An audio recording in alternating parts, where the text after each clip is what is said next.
Thanks for coming tonight. I am really glad you guys will be joining me on the interview to back me up. It is our pleasure, Edward. Maybe with us there, she will be more polite. I am a little worried about all those spicy burritos you just ate, Edward. You know what happens to you when you eat spicy food and then get nervous. I agree. When Talking Head starts hammering you with some facts, you may have a hard time digesting them. Facts schmacks. There is no new news for her to hit me with. It will be easy peasy. Let's go to the show. Hello. I am Linda Talking Head and you are watching the interview. Today I am joined by Canada Post Senior Vice President, Eddie Boyle Ladder Climber. Hello, Linda. Please call me Ed. Oh, forget it. We also have with us, Canada Post Not So Senior Vice President, Frederick Flunke. Hello, Linda. Please call me Fred. And another VP, Bobby Bootlicker, and media spokesperson, Brenda Babler. Hello. Falling mail volumes. Oops, I mean, hello, Linda. Never mind the falling mail babble, Babler. We are here to talk about a letter to CUPW members your boss wrote. Excuse me, Lisa Ria did not write any letter. I don't think Linda was talking about Lisa, Edward. I was referring to your boss, Deepak Chopra, and the letter he wrote where he had the nerve to ask, what was all that fuss about? Of course. You were referring to that letter. Eddie, in the letter Deepak follows up that insulting question with references to falling mail volumes due to iPads. Yes. The iTabs are completely replacing mail. Mail volumes are falling. Look at you for. Actually happy that your core business is dropping. Of course we are happy.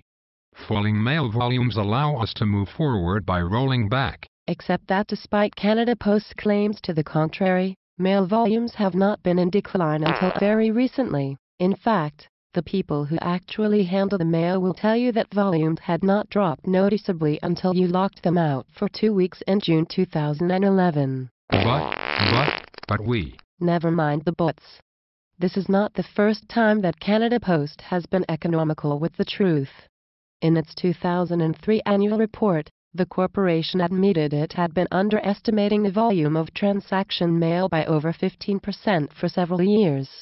In 2006, it issued a media release with its 2005 annual report that described the ongoing erosion of letter mail volume at a time when volumes were still increasing. But Linda, as Deepak's letter states, paper-based communication is disappearing at the fastest pace in modern history. The decline is happening at the fastest pace in history because as electronic mail replaces paper in some segments, every year will be the fastest pace in history.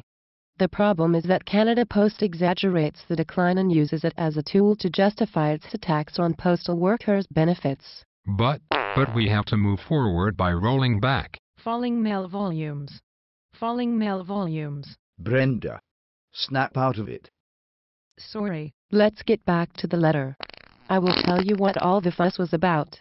It was about you and your buddies in the Harper government refusing to move from your bargaining position of rollbacks and two-tiered benefits. About trying to provoke a national walkout, and when that failed, you locked your workers out so you and Lisa could legislate them back.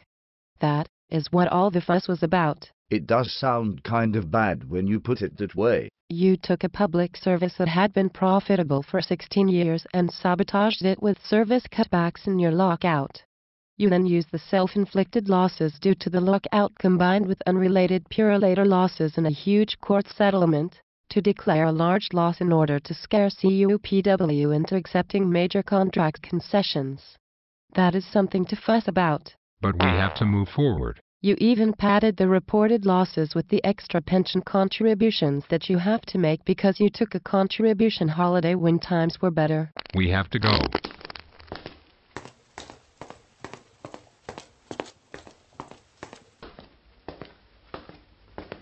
You've been watching the interview. Please tune in next time.